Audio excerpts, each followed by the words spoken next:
safe nowadays. You never know. And she was a few of the people, the women that picked us up, did that. They texted people ahead of time, and we would joke about that. But we got picked up by her. She took us a little further. One of the things on our bucket list was to see a parade. And when she dropped us off, we actually were at a city that was having a firemen's convention, and there was a firemen's parade. So it was like, I think it was number 11 on the list, if I can remember right. So Scott made a video. It was like, hey, number 11 on the list, see a parade in a small town. So we checked one off the list. One of the other things that we discussed was trying to get small businesses, if we can go into the business, tell them what we're doing, if they will let us, or give us something free, like an appetizer, soda, let's use the fill waters, etc., and we'll give them free advertisement. And Wilmot, Ohio, I believe was the city, a gentleman, I can't remember the Mexican, it's a Mexican restaurant, we have it on video. We went in, and we used the restroom, was filling our water bottles. So while we were standing there, the owner came in and was like, what are you guys doing? And I told him, I was like, hey, you want to mark something off of the list? I said, can we give us some tortilla chips and we'll do a little advertisement for you?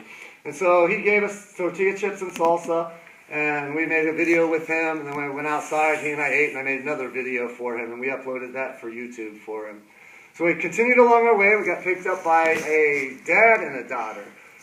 Again, I'm hitchhiking with my son, and I have 6 kids. I used to ask him as we were going along, would you pick up us? And I mean, it just surprised me how many nice people there were. Scott was quoted in the Beacon Journal for saying that there's more good in America than bad in America, and it really, truly surprised me by each ride that we got, how trusting people are. I don't think if I had my daughter in the car that I would be picking up 2 strangers hitchhiking.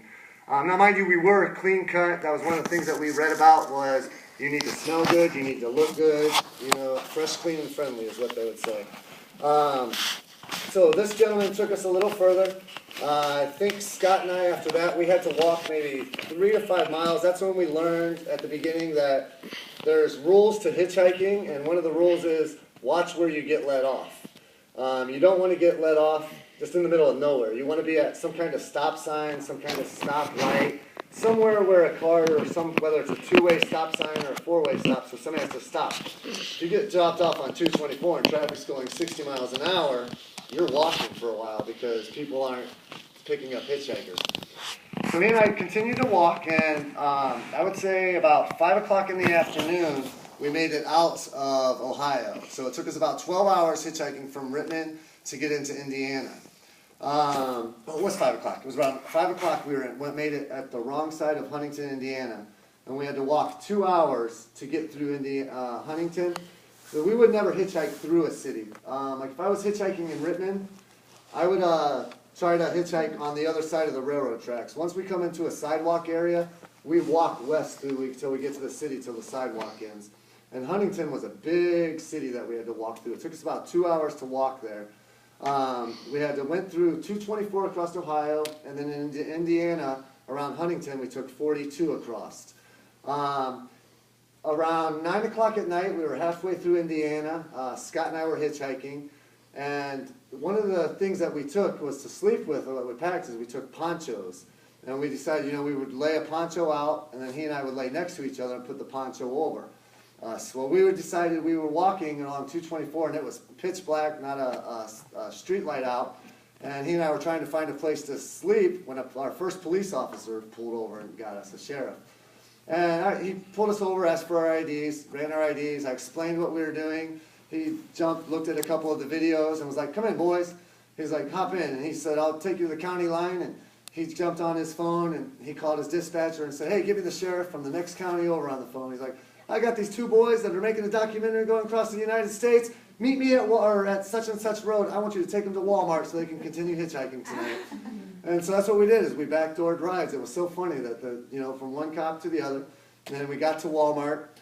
From Walmart, we met up with this gentleman who gave us a tour of Peru, Indiana, different roads. We were on the 42, and he was like, it was actually kind of scary. I'm not gonna lie, because it's 10, 11 o'clock at night, and he wants to give us a tour of his little town where they built this different thing, and he and I are along for the ride. Okay, buddy, go ahead. And so he drove us through. We drove for about an hour with him, and he dropped us off at a gas station and said, hey, this is the furthest I can take you. Had to watch his gas. And we were like, okay, thank you, appreciate it. And he's like, well, I want to make sure you get a ride. And so he'd walk up to you and be like, hey, where are you going? I got these two guys over here. Hey, where are you going? I was like, we told him, like, look, we can do this. We've been doing it. And Scott's all tired. It's 11 o'clock. He's been going since 5 in the morning. He was sitting down, and sure enough, this gentleman's like, hey, come over here. This lady right here, she just came back from Chicago, but she loves your story. If you'll talk to her, she'll take you to the Indiana-Chicago border line. So we rode with her from about 11 o'clock at night until about 3 in the morning, and she took us to the last truck stop on 42 right before Indiana. And Scott and I got there. It was 3 o'clock in the morning. He and I really didn't have a game plan. We didn't, really honestly, we didn't really want to think we were going to make it out of Ohio, let alone be on the Illinois border in less than 24 hours. So it's like, do we sleep or do we keep going? Well, we made a sign, hitchhiked for maybe 10 minutes, and then it was like, let's try to find a place to sleep. So the first night, behind the truck stop, there was a cornfield.